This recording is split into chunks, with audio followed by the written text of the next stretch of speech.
नमस्कार दोस्तों, स्वागत है आपका एसएससीए एग्जाम ओरिएंटेड के ऑफिशियल यूट्यूब चैनल पर। आज हम डिस्कस करेंगे यूपी ट्रिपल एससी पेट एग्जामिनेशन में जो महत्वपूर्ण पुस्तकें हैं उसके बारे में हम पूरा डिस्कस करेंगे। ध्यान से समझिएगा, यूपी ट्रिपल एससी महत्वपूर्ण पुस्तक के बारे में हम डिस्कस करेंगे। सबसे पहले तो जो हमारे प्राचीन समय की पुस्तकें हैं उसके बारे में पढ़ेंगे, और जो करंट अफेयर में हाल फिलहाल में जो नई नई पुस्तकें निकल कर आई हैं उनके बारे में पढ़ेंगे। ध्यान से इस चीज को समझिए कि करंट अफेयर्स के आसपास, मतलब जो साल डेढ़ साल में नई नई पुस्तकें छपी हैं, नई नई पुस्तकें लिखी गई हैं, उसके बारे में तो पढ़ेंगे, लेकिन जो प्राचीन समय में जो हमारी पुस्तकें थीं, जिसको पता है सूरदास, तुलसीदास, जो वह लोग पुस्तकें लिखे थे, उसके बारे में भी हम पढ़ेंगे। यूपी ट्रिपल एससी पेट के एग्जामिनेशन में यह स्पष्ट लिखा है कि कहीं ना कहीं आपसे पुस्तकों से प्रश्न पूछा जाएगा। तो आज हम डिस्कस करते हैं एक ही वीडियो में कंप्लीट जो प्राचीन समय की पुस्तकें थी उसके बारे में भी हम पढ़ लेंगे, और जो वर्तमान समय या करंट अफेयर्स या साल डेढ़ साल के आसपास जो पुस्तकें लिखी गई हैं उसको हम पढ़ेंगे। तो ध्यान से देखते चलेगा, समझते चलेगा। क्लियर है? शुरुआत करते देखिएगा। देखिए, यहां हमने पुस्तकों के नाम लिखे हैं, आपको एकदम एग्जैक्ट याद करना पड़ेगा। देखिए, शुरू करते हैं पंचतंत्र। ध्यान से समझिएगा, पंचतंत्र। पंचतंत्र किसकी पुस्तक है? तो जरा ऐसे याद करिए, पंचतंत्र यानी कि पांचों दिशाओं में किस भगवान का जय बोल रहता है, पांचों दिशाओं में किस भगवान का तंत्र फैला है, किस भगवान का? तो विष्णु भगवान का। अरे देखिए ना, पांचों दिशाओं में किस भगवान का तंत्र फैला है? विष्णु भगवान का। यानी कि पंचतंत्र के रचयिता यानी कि लेखक कौन है? तो याद रखिएगा, विष्णु शर्मा। कौन है जी? विष्णु शर्मा। पंचतंत्र के लेखक कौन है? विष्णु शर्मा। यहां बात करते हैं प्रेम, यहां देखिएगा, प्रेम वाटिका और रसखान रत्नावली। प्रेम वाटिका, रसखान रत्नावली। यहां से रसखान स्पष्ट लिखा है, तो इतना तो पता है कि यह रसखान का होगा, इतना तो पता है रसखान का होगा। और प्रेम वाटिका, प्रेम मतलब क्या? रस। प्रेम मतलब क्या? रस। तो याद रखिएगा, प्रेम मतलब क्या? रस। और रसखान रत्नावली, इसके नाम में रसखान, यह दोनों किसकी पुस्तक है? रसखान की। किसकी है? रसखान की। याद रखिएगा, प्रेम का मतलब क्या होता है? रस होता है। तो प्रेम वाटिका या रसखान रत्नावली दोनों किसकी पुस्तक है? तो सर रसखान की है। किसकी है? रसखान की। आगे देखिए, कामसूत्र की बात करते हैं। किसकी बात करते हैं? कामसूत्र जो पुस्तक है वह है वात्स्यायन की। किसकी है? वात्स्यायन की। याद रखिएगा, कामसूत्र जो पुस्तक है वह किसकी है? वात्स्यायन की। याद रखिएगा, कामसूत्र पुस्तक किसकी है? वात्स्यायन की। क्लियर है? आगे देखिए, अगला क्या है? दया भाग। याद रखिएगा, दया भाग। दया भाग, देखिए, दया भाग जो पुस्तक है वह है जीमूत वाहन की। दया भाग जो पुस्तक है वह किसकी है? जीमूत वाहन की। क्लियर है? दया भाग जो पुस्तक है किसकी है? जीमूत वाहन की। याद रखिएगा, याद रखिएगा। आगे देखिए, सूरसागर साहित्य लहरी। याद रखिएगा, सूरसागर और साहित्य लहरी। ठीक है ना? प्रेम, प्रेम पथिका आ जाए, सूर सागर आ जाए, साहित्य लहरी आ जाए, तो सूर नाम से स्पष्ट है, और साहित्य देखिए, सूर साहित्य, सूर सागर और साहित्य लहरी, यह दोनों पुस्तक है सूरदास का। यह दोनों पुस्तक किसका है? सूरदास का। याद रखिएगा, सूर सागर और साहित्य लहरी, यह दोनों किताब किसकी है? सूरदास की है। इसको याद रखिएगा, सूरदास की है। सूरदास के गुरु का नाम है वल्लभाचार्य। इसको याद रखिएगा, सूरदास के गुरु का क्या नाम है? वल्लभाचार्य। इसको याद रखिएगा। तो सूर सागर और साहित्य लहरी दोनों किसकी है? सूरदास की। दोनों किसकी है? सूरदास की। आगे देखिए, आगे देखिए, नीति शतक, वैरड शतक और श्रृंगार शतक। सुनिएगा, नीति शतक, वैरड शतक और श्रृंगार शतक, यह किसकी पुस्तक है? भर्तृहरि की। किसकी पुस्तक है? भर्तृहरि की पुस्तक है। किसकी पुस्तक है? भर्तृहरि की पुस्तक है। कैसे याद करेंगे? ध्यान से सुनिएगा, कैसे याद करेंगे। देखिए, देखिए, अगर हरि का साथ हो, सुनिएगा, हरि, हरि मतलब क्या? भगवान का साथ हो। हरि मतलब क्या? भगवान का साथ हो, तो हमेशा शतक मारेगा। चाहे नीति का शतक हो, चाहे वैरड का शतक हो, चाहे श्रृंगार का शतक हो, हर जगह शतक मारेगा। हर जगह क्या करेगा? शतक मारेगा। भगवान मतलब हरि का साथ हो तो हमेशा शतक मारेगा। याद हुआ? चलो जी, क्लियर, याद हुआ। भर्तृहरि, हरि का साथ हो तो हमेशा क्या मारेगा? शतक मारेगा। यस सर, आगे बढ़ते हैं। आगे देखिएगा, आगे देखिएगा, इसको देखिए, अवंती सुंदरम, बड़ा शानदार सा है, अवंती सुंदरम और 10 कुमार चरितम। याद रखिएगा, अवंती सुंदरम और 10 कुमार चरितम। देखिए अवंती तो कन्या का नाम है, अवंती तो कोई लड़की का नाम है, और कोई भले 10 कुमार हो चाहे 5 कुमार हो, कोई भी कन्या को कुछ कहेगा तो उसको डंडा से ठोका जाएगा। याद रखिएगा, देखिए 10 कुमार हो चाहे 12 कुमार चाहे 14 कुमार, अगर किसी अवंती सुंदरम को, किसी अवंती मतलब लड़की, कोई सुंदर लड़की को कोई कुछ कहेगा, उल्टा सीधा कहेगा, तो उसे डंडा से ठोका जाएगा। यानी कि कौन लिखे हैं? दंडी। कौन लिखे हैं? दंडी। अवंती सुंदरम स्त्री सुंदरम, अवंती सुंदरम और 10 कुमार चरित्रम, कोई कुछ भी कहेगा तो डंडा से ठोका जाएंगे। याद रखिएगा। तो किसने लिखा है? दंडी ने। किसने लिखा है? दंडी ने। इन्हीं दंडी को अलंकार का जनक मानते हैं। इन्हीं दंडी को क्या मानते हैं? अलंकार का जनक मानते हैं। याद रखिएगा। चलिए आगे बात करते हैं। देखिए बुद्ध चरितम बहुत इंपॉर्टेंट बुक है, बहुत ही इंपॉर्टेंट बुक है बुद्ध चरितम। बुद्ध भगवान की जो चरित्र की वर्णन है वो किस किताब में है? बुद्ध चरितम में। बुद्ध चरितम में। इसको लिखने वाले व्यक्ति का नाम है अश्वघोष। लिखने वाले व्यक्ति का नाम क्या है? अश्वघोष। लिखने वाले व्यक्ति का नाम क्या है? अश्वघोष। मतलब बुद्ध जी के चरित्र की आप बात करते हैं, बुद्ध जी की चरित्र की बात करते हैं, तो उसमें अश्व लोग भी अपना आवाज उठाएंगे, अश्व लोग भी उठाएंगे। तो बुद्ध चरित्रम किसने लिखा है? अश्वघोष ने। किसने लिखा है? अश्वघोष ने। आगे देखिए कादम्बरी। क्या है? कादम्बरी। कादम्बरी। कादम्बरी क्या है? बताना जरा। कादम्बरी। कादम्बरी को लिखा है वाण भट्ट ने। किसने लिखा है? वाण भट्ट ने। याद रखिएगा, कदम कदम पर लोग वाण मारते हैं, वाण मारेंगे, भर भर के मारेंगे, यानी कि कादम्बरी वाण भट्ट। क्या है? वाण भट्ट। आ जाइए, अमरकोश कभी नहीं पेपर में आया, यह कभी नहीं पेपर में आया, लेकिन याद कर लीजिए क्या दिक्कत है। अमरकोश, अमरकोश, अमर सिंह। अमरकोश जो है इसी के अमरकोश तो अमर सिंह। अमरकोश किसने लिखा है? अमर सिंह ने। अमरकोश किसने लिखा है जी? अमर सिंह ने। कोई दिक्कत, पेपर में नहीं आया है। चलिए इसको देखिए जी, इसको देखिए, यह जो है सबसे इंपॉर्टेंट है, ध्यान से सुनिएगा। देखिए गोरा, गोरा, गीतांजलि, पोस्ट ऑफिस, विसर्जन, गार्डनर, हंगरी स्टोन और चंडालिका। याद रखिएगा, एक बार समझिएगा। गोरा कहे चाहे गीतांजलि कहे, गोरा, गीतांजलि, पोस्ट ऑफिस और विसर्जन।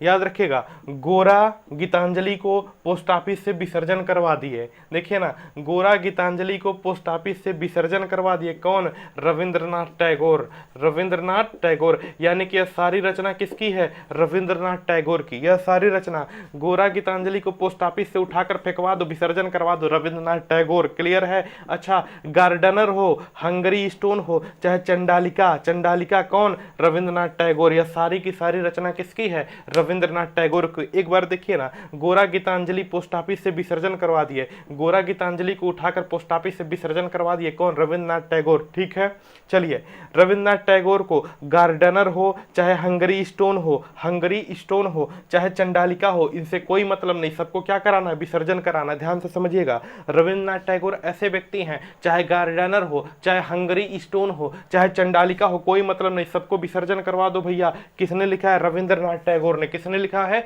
रविंद्रनाथ टैगोर ने। क्लियर है ना? एक बात याद रखिएगा कि सन 1913 में, ध्यान से सुनिए, सन 1913 में रविंद्रनाथ टैगोर को, सन 1913 में रविंद्रनाथ टैगोर को गीतांजलि पुस्तक के लिए नोबेल पुरस्कार दिया गया। नोबेल पुरस्कार। याद रखिएगा, सन 1913 में रविंद्रनाथ टैगोर को गीतांजलि पुस्तक के लिए साहित्य का नोबेल पुरस्कार दिया गया। साहित्य का नोबेल पुरस्कार दिया गया। इतनी बात अगर समझ आई तो यस सर बोलिए। यह पूरा का पुस्तक याद हुआ? देखिए ना, एक बार देखिए, गोरा गीतांजलि पोस्ट ऑफिस से विसर्जन करवा दें, चाहे भैया हंगरी स्टोन हो चाहे चंडालिका हो चाहे कुछ हो, विसर्जन करवाएंगे। कौन? रविंद्रनाथ टैगोर। इनसे दुनियादारी से कोई मतलब नहीं है। बोलो समझ आया कि नहीं आया? क्लियर है? आगे बढ़े। चलिए आगे देखिए।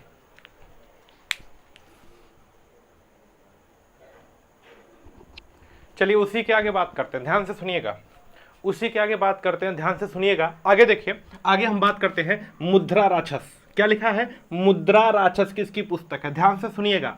मुद्रा राक्षस, राक्षस एक बताइए। मुद्रा राक्षस कहाँ बैठते हैं? शाखा पे, पेड़ के शाखा औखा पे बैठते हैं, याद रखिएगा। जो राक्षस होते हैं पेड़ के शाखा पर बैठते हैं, तो मुद्रा राक्षस किस पे बैठेंगे? शाखा पर। किस पर बैठेंगे? शाखा पर। अरे राक्षस कहाँ? पेड़ के शाखा पर, यानी कि विशाखा दत्त, यानी कि विशाख दत्त। मुद्रा राक्षस किसकी पुस्तक है? विशाख दत्त की। अरे राक्षस कहाँ बैठेंगे? शाखा पर। पेड़ की शाखा डाली पर कौन बैठेगा? राक्षस। तो मुद्रा राक्षस किसकी पुस्तक है? विशाख दत्त की। क्लियर है? किसकी पुस्तक है? विशाख दत्त की। आगे देखिए, आगे देखिए, Indira Gandhi returns, Indira Gandhi returns, Delhi, the company of women, और क्या है? बुरियट, याद रखिएगा, बुरियट एट सी, याद रखिएगा, बुरियट एट सी। तो क्या है? इंदिरा गांधी, दिल्ली और द कंपनी वुमेन्स किसकी पुस्तक है? सुखवंत सिंह की। किसकी पुस्तक है? सुखवंत सिंह की। इस चीज को याद रखिएगा। आगे बढ़ते हैं, आगे देखिए, इसको देखिए, भारत भारती, क्या है? भारत के अंदर भारती, भारत भारती मैथिली, बस भारत भारती मैथिली, याद रखिएगा, भारत भारती मैथिली। तो भारत भारती मैथिली, तो भारत भारती, भारत भारती मैथिली आप अपने मन से जोड़िए ना। भारत में 3 अक्षर, भारती में 3 अक्षर, तो मैथिली में भी कितने अक्षर? 3 अक्षर। तो मैथिली शरण गुप्त, मैथिली शरण गुप्त, याद रखिएगा। भारत भारती किसकी रचना है? मैथिली शरण गुप्त की, मैथिली शरण गुप्त की। आगे देखिए, 49 डे, 49 डे यानी कि 49 दिन की यात्रा, 49 डे, 49 डे किसकी रचना है? अमृता प्रीतम की। किसकी रचना है? अमृता प्रीतम की। 49 डे किसकी रचना है? अमृता प्रीतम की। कागज के कैनवास, कागज के कैनवास, याद रखिएगा, कागज के कैनवास भी किसकी रचना है? अमृता प्रीतम की। Death of city, death of city, यह तीनों रचना किसकी है? अमृता प्रीतम की। 49 डे, 49 दिन तक यात्रा जो चली उसे बोलते हैं अमृता प्रीतम। कागज के कैनवास किसकी है? अमृता प्रीतम की। और डेथ ऑफ सिटी किसकी रचना है? अमृता प्रीतम की। क्लियर है? अमृता प्रीतम की। आगे देखिए, यहां पर सुनिएगा, यहां पर क्या है? देखिए, मृच्छकटिकम, मृच्छ कटिकम, मृच्छकटिकम का मतलब मिट्टी के खिलौना। ध्यान से सुनिएगा, मृच्छकटिकम में मिट्टी के खिलौने का वर्णन है। और जरा बताइए, मिट्टी का खिलौना अमीर का लड़का खेलेगा कि गरीब का? बोलिए, गरीब का। गरीब मतलब शूद्र। तो मृच्छकटिकम किसकी रचना है? शूद्रक की। किसकी रचना है? तो शूद्रक की, याद रखिएगा। मृच्छकटिकम किसकी रचना है? शूद्रक की। किसकी रचना है? शूद्रक की। आगे देखिए, हुमायूं नामा, हुमायूं नामा, बताइए ना, मृच्छकटिकम किसकी रचना है? शूद्रक की, शूद्रक की। ठीक है ना? आगे देखिए, हुमायूं नामा गुलबदन बेगम, हुमायूं नामा किसकी रचना है? गुलबदन बेगम की, याद रखिएगा। हुमायूं नामा, हुमायूं के बारे में, हुमायूं नामा किसकी रचना है? तो गुलबदन बेगम। किसकी रचना है? गुलबदन बेगम की। आगे बढ़ते हैं, हिंदुज्म, 2 रचना देख लीजिए, एक इंपॉर्टेंट है। हिंदुज्म मतलब हिंदुओं के बारे में, हिंदुज्म, हिंदुज्म और पैसेंजर, पैसेज टू इंग्लैंड, याद रखिएगा। हिंदुज्म और पैसेज टू इंग्लैंड, पैसेज लिखकर इंग्लैंड भेजा गया था। हिंदुज्म और पैसेज टू इंग्लैंड, यह किसकी रचना है? नीरज चंद्र चौधरी की। किसकी रचना है? नीरज चंद्र चौधरी की। बोलो हाँ कि ना? नीरज चंद्र। देखिए, हिंदू की बात कौन करेगा? नीरज चंद्र तो करेंगे, नीरज चंद्र चौधरी। हिंदुज्म और पैसेज टू इंग्लैंड, यह भी किसने? तो नीरज। ठीक है ना? आगे बढ़ते हैं, देखिए, राजतरंगिणी, राजतरंगिणी, सुनिए, राजतरंगिणी, ठीक है, राजतरंगिणी, राजतरंगिणी रचना है कल्हड़ की। किसकी है? कल्हड़ की, याद रखिएगा। राजतरंगिणी किसकी रचना है? कल्हड़ की। अगर ऐसे याद करिए ना, तरंग कैसे होते हैं? तरंग ऐसे ऐसे तो चलते हैं, यानी कि कल्हड़ फल्लड़ चलते हैं, कल्हड़ फल्लड़ चलते हैं, मतलब ऊपर नीचे। कल्हड़ की रचना है। राजतरंगिणी किसकी रचना है? कल्हड़ की, याद रखिएगा। किसकी रचना है? कल्हड़ की। आगे देखिए, अर्थशास्त्र की बात करते हैं, इंपॉर्टेंट है। अर्थशास्त्र की बात करते हैं, तो यह है चाणक्य की रचना। किसकी रचना है? चाणक्य की। ध्यान से सुनिएगा, अर्थशास्त्र जो है वह चाणक्य की रचना है। किसकी रचना है? चाणक्य की। क्लियर है? अर्थशास्त्र किसकी रचना है? चाणक्य की। एक बात याद रखिए, अर्थशास्त्र आपको लग रहा है कि इसमें पैसे वैसे की बात है, बिल्कुल पैसे की बात नहीं है। अर्थशास्त्र चाणक्य की रचना है। और जो अर्थशास्त्र है, जो अर्थशास्त्र है, यह राजनीति की किताब है। क्या है? राजनीति की किताब है। और इसमें याद रखिएगा, मौर्य वंश की राजनीति दी गई है। मौर्य वंश की राजनीति का वर्णन है। मौर्य वंश की राजनीति का वर्णन है किस बुक में? अर्थशास्त्र। किसकी बुक है? चाणक्य की बुक है। यह राजनीति की किताब है। इसमें मौर्य वंश की क्या दी गई है? जानकारी दी गई है। मौर्य वंश की क्या दी गई है? जानकारी। मेरा प्रश्न आपसे यह है, जरा बताइएगा, कमेंट बॉक्स में कमेंट करिएगा, कमेंट बॉक्स में कमेंट करिएगा, राजनीति की पहली किताब कौन है? राजनीति की पहली किताब या पहला ग्रंथ कौन सा है? पहली किताब या पहला ग्रंथ कौन सा है? जरा आंसर बताइएगा, इसका आंसर बताइएगा। राजनीति की पहली किताब या पहला ग्रंथ कौन सा है? चलिए आगे बढ़ते हैं। आगे देखिए, अर्थशास्त्र किसकी है? चाणक्य की। याद रखिएगा, भले अर्थशास्त्र है लेकिन ये पुस्तक है राजनीति की, मौर्य वंश की राजनीति का। इसमें क्या है? वर्णन। चलिए, नेचुरल हिस्ट्री, नेचुरल प्राकृतिक इतिहास, नेचुरल हिस्ट्री पुस्तक है प्लिनी की। किसकी पुस्तक है? प्लिनी की। कई बार पेपर में आया है कि नेचुरल जो हिस्ट्री है, नेचुरल हिस्ट्री पुस्तक किसकी है? तो प्लिनी की। किसकी है? प्लिनी की। बहुत बढ़िया, शाबाश। आगे देखिए, प्रकृति का चयनवाद सिद्धांत, सुनिएगा इसको। प्रकृति का चयनवाद सिद्धांत, इसका मतलब क्या है कि प्रकृति जैसे चाहेगी वैसे चयन करेगी। प्रकृति जैसे चाहेगी वैसे चयन करेगी। प्रकृति जिसको चाहेगी उसको जिंदा रखेगी और जिसको चाहेगी उठाकर पटक डालेगी। तो प्रकृति का चयनवाद सिद्धांत, प्रकृति जिसको जैसे चाहेगी वैसे रखना चाहेगी। प्रकृति चाहेगी कि सब आंधी आए और सब लोग डूब कर मर जाए, आधी पानी आए तो सब लोग डूब कर मर जाएंगे। और प्रकृति चाहे कि एकदम बढ़िया से क्या हो, अनाज हो, बढ़िया से सब लोग रहे, तो प्रकृति रखेगी। आप देखिए ना, प्रकृति का ही एक देन है कोविड रूप, प्रकृति का एक देन है चेचक। तो प्रकृति जिसको जैसे चाहेगी वैसे रखेगी। तो प्रकृति का चयनवाद सिद्धांत याद रखिएगा। किसने बताया? डार्विन ने। किसने बताया? डार्विन ने, कि प्रकृति के आगे मानव फेल है। प्रकृति जैसे चाहेगी वैसे चयन करेगी।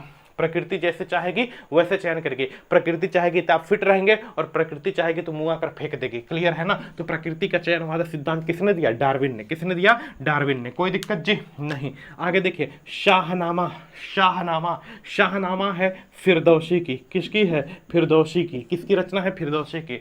शाहनामा। अरे शाह जी, शाह का मतलब फिर से आ गए, शाह मतलब फिर से आ गए। तो शाहनामा मतलब फिरदौसी। फौ से फिरदौसी और फौ से किस भाषा में? फारसी भाषा में। तो शाहनामा किस भाषा में लिखा है? फारसी भाषा में। किस भाषा में लिखा है?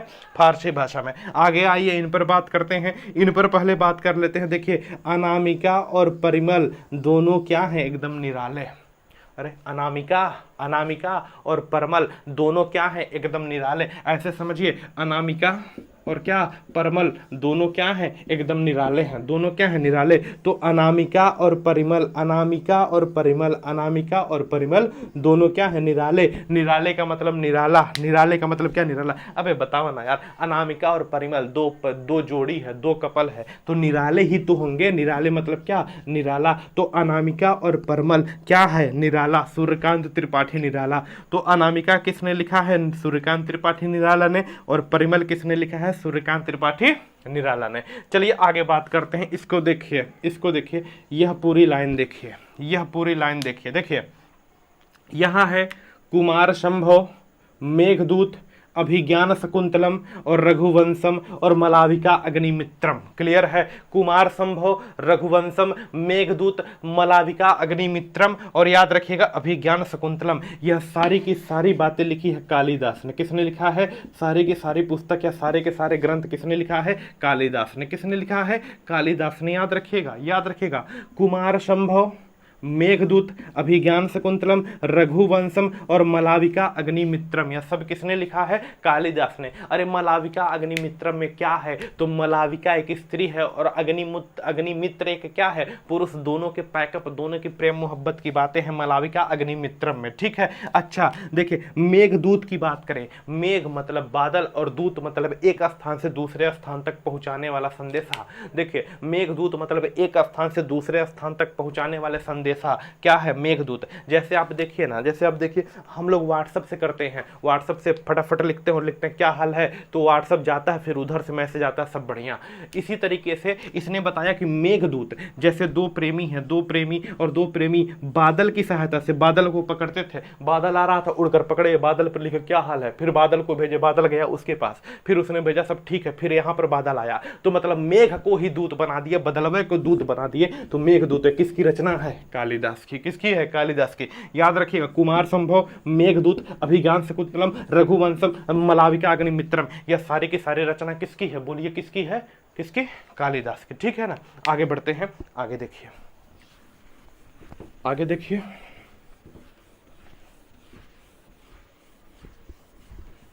आगे फटाफट बात करते हैं। ठीक है? देखिएगा, महाभारत और भगवत गीता, याद रखिएगा। महाभारत और भगवत गीता ये किसकी रचना है? वेद व्यास की, याद रखिएगा। महाभारत और भगवत गीता ये किसकी रचना है? अरे महाभारत और भगवत गीता किसकी रचना है? वेद व्यास की। किसकी है? वेद व्यास की। महाभारत याद रखिए किसकी रचना है? वेद व्यास की। महाभारत में कुल कितने खंड होते हैं? 18 खंड, 18 खंड होते हैं। महाभारत में कुल कितने कांड या कितने खंड होते हैं? 18 खंड होते हैं। प्रश्न आता है महाभारत का युद्ध कितने दिन तक चला? तो 18 दिन तक चला। महाभारत का युद्ध कितने दिन तक चला? 18 दिन तक चला। कितने खंड होते हैं? 18। कितने दिन तक चला? 18 दिन तक चला। कौन है? भगवत गीता। दोनों के रचयिता कौन है? वेद व्यास। दोनों के रचयिता कौन है? वेद व्यास। महाभारत में याद रखिएगा, महाभारत में जीतने का सिद्धांत दिया गया है। महाभारत में जीतने का सिद्धांत दिया गया है, जीतने का नियम या कानून दिया गया है। इस कारण महाभारत को जय संहिता कहते हैं। क्या कहते हैं? जय संहिता कहते हैं। महाभारत को किस नाम से जानते हैं? जय संहिता के नाम से। किस नाम से जानते हैं? जय संहिता के नाम से। चलिए आगे बढ़ते हैं, आगे बढ़ते हैं। आगे देखिए, महाभारत हो गया। रामायण की बात करते हैं। किसकी बात करते हैं? रामायण, याद रखिएगा। किसकी बात करते हैं? रामायण। रामायण को लिखने वाले व्यक्ति का नाम है वाल्मीकि। रामायण को लिखने वाले व्यक्ति का नाम है क्या? वाल्मीकि। रामायण को लिखने वाले व्यक्ति का नाम क्या है? वाल्मीकि, याद रखिएगा। रामायण को लिखने वाले व्यक्ति का नाम क्या है? वाल्मीकि। वाल्मीकि का मतलब होता है दीमक, याद रखिएगा। वाल्मीकि का मतलब क्या होता है? दीमक का घर। वाल्मीकि का मतलब क्या होता है? दीमक का घर। तो रामायण को लिखने वाले व्यक्ति का नाम क्या है? वाल्मीकि। रामायण को लिखने वाले व्यक्ति का नाम क्या है? वाल्मीकि। इसमें टोटल 7 कांड है, मतलब 7 खंड है, याद रखिएगा। रामायण को लिखने वाले व्यक्ति का नाम है वाल्मीकि। इसमें टोटल कितने खंड है? 7 खंड है, याद रखिएगा। कितने खंड है? 7 खंड है। क्लियर है? आगे बढ़ते हैं। यहां तक चीजें क्लियर है तो यस सर बोलिए, तो फिर आगे बढ़े। ठीक है, चलिए चलिए उसी के आगे देखते हैं, ध्यान से सुनिएगा। उसी के आगे देखते हैं, एकदम ध्यान से सुनते रहिएगा। देखिए यहां पर बात करते हैं, यहां पर बात करते हैं। नेक्स्ट पुस्तक है सखाराम, याद रखिएगा। नेक्स्ट पुस्तक है सखाराम। पुस्तक का नाम है सखाराम। और बताइए, जिसके सखा राम होंगे, सखा राम होंगे, वह हमेशा क्या होगा? विजय। वह हमेशा क्या होगा? विजय। तो सखाराम किसकी पुस्तक है? विजय तेंदुलकर की। सखाराम किसकी पुस्तक है? विजय तेंदुलकर की। आगे देखिए, आगे देखिए जी, आगे देखिए। कमायनी, आंसू और लहर। कमायनी, आंसू और लहर। अरे बोलो ना, कमायनी, आंसू और लहर। ध्यान से समझिएगा। कमायनी जैसे कमायनी जैसे शंकर से दूर गई, कमायनी जैसे शंकर से दूर गई, आंसू का लहर दौड़ पड़ा। आंसू का लहर दौड़ पड़ा। तो कमायनी, आंसू और लहर किससे दूर हुई? शंकर से। तो कमायनी, आंसू और लहर किसकी रचना है? शंकर की, जयशंकर प्रसाद की। किसकी है? जयशंकर प्रसाद की। चलिए बहुत बढ़िया। यामा और नीरजा की बात करें, ध्यान से सुनिएगा। यामा और नीरजा। यामा, यामा मां से महादेवी वर्मा, महादेवी वर्मा, मां से महादेवी, यामा महादेवी वर्मा। अष्टाध्यायी बड़ा इंपॉर्टेंट पुस्तक है। अष्टाध्यायी याद रखिएगा, संस्कृत की पुस्तक है। संस्कृत का व्याकरण है अष्टाध्यायी। किसकी पुस्तक है? अष्टाध्यायी संस्कृत का व्याकरण है। किसकी पुस्तक है? पाणिनि की। किसकी पुस्तक है? पाणिनि की। याद रखिएगा, किसकी पुस्तक है? पाणिनि। संस्कृत का व्याकरण है अष्टाध्यायी। अष्टाध्यायी किसकी पुस्तक है? पाणिनि की पुस्तक है।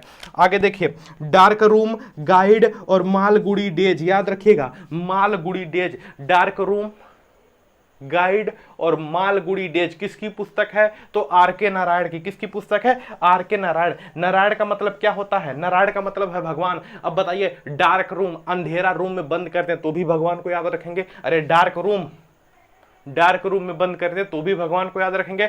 एक मोटा सा गाइड पढ़ने जाते हैं, मोटा सा गाइड पढ़ने जाते हैं तो भी किसका नाम लेते हैं? भगवान नारायण का नाम लेते हैं। किसका नाम लेते हैं? नारायण का। और मालगुड़ी, हमारा मालगुड़ी, माल कहीं खत्म हो गया, माल कहीं उड़ गया तो किसको हम याद करते हैं? नारायण को। कि जल्दी से जो हमारा कच्चा माल या जो भी हमारा सामान है उसको मिलवा दो। किसका नाम लेते हैं? रामायण का। तो डार्क रूम, अंधेरे में भगवान नारायण, गाइड भी नारायण और मालगुड़ी डेज भी क्या? नारायण। आगे देखिए, चंद्रकांता की बात करें। चंद्रकांता के जो लेखक है, चंद्रकांता के जो लेखक हैं देवकी नंदन खत्री। देवकी नंदन खत्री। चंद्रकांता के जो लेखक हैं उनका नाम क्या है? देवकी नंदन खत्री। इसके प्रचारक कौन है? नीरजा गुलेरी। याद रखिएगा, नीरजा गुलेरी। तो चंद्रकांता के जो लेखक है नाम क्या है? देवकी नंदन खत्री। देवकी नंदन खत्री। गोदान, देखिए गोदान की बात करें। गोदान, गबन, कर्म भूमि, रंग भूमि और 2 बैलों की जोड़ी। गोदान देखिए, गोदान, गबन, कर्म भूमि, रंग भूमि, 2 बैलों की जोड़ी। गोदान, गबन, कर्मभूमि रंगभूमि दो बैलों की जोड़ी, गोदान गबन कर्मभूमि रंगभूमि दो बैलों की जोड़ी, यह सारा लिखा है प्रेमचंद ने। किसने लिखा है? प्रेमचंद ने। कुछ ना याद हो तो दो बैलों की जोड़ी याद रखेगा, प्रेम और चंद, दो बैलों की जोड़ी, तो प्रेमचंद ने लिखा है, ठीक है ना। आगे देखिए, दादा कॉमरेड याद रखेगा, दादा कॉमरेड, दादा कॉमरेड, कॉमरेड फिल्म भी आई थी, दादा कॉमरेड किसने लिखा था? एस पाल ने। किसने? एस पाल ने। दादा कॉमरेड किसने लिखा है? एस पाल ने। किसने लिखा है? एस पाल ने, ठीक है ना। किसने लिखा है? एस पाल ने। बोलो यहां तक कोई समस्या? आगे देखिए, कितनी नावों में कितनी बार, कितनी नावों में कितनी बार याद रखिएगा, कितनी नावों में कितनी बार। अच्छा बताइए, कितनी नावों में कितनी बार बैठे? हमें अज्ञानता है, पता ही नहीं, अज्ञान है। कितनी नावों में कितनी बार, अज्ञानता की बात हुई कि नहीं? कितनी नावों में कितनी बार, हमें ना पता, अज्ञान है। तो किसने लिखा है? अज्ञे ने लिखा है। किसने लिखा है? अज्ञे ने लिखा है। कितनी नावों में कितनी बार, समझ नहीं आ रहा, अज्ञान है, किसने लिखा है? अज्ञे ने लिखा है। तो सच्चिदानंद हीरा, सच्चिदानंद वास्यान अज्ञे, किसने लिखा? सच्चिदानंद वास्यान अज्ञे।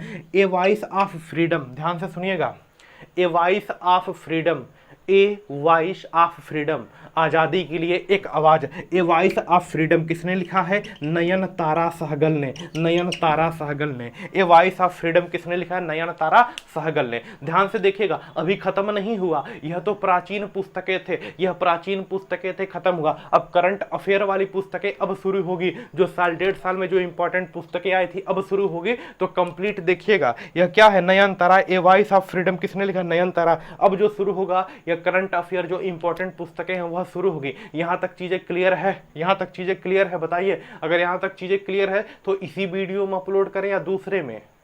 चलिए, नेक्स्ट वीडियो में भी अपलोड कर सकते हैं, आप देखते रहिएगा, ठीक है ना। अगर अच्छा लगे तो 4-5 लोगों को जोड़िए, प्रत्येक व्यक्ति 3-4 लोगों को जोड़िए कम से कम। Thank you.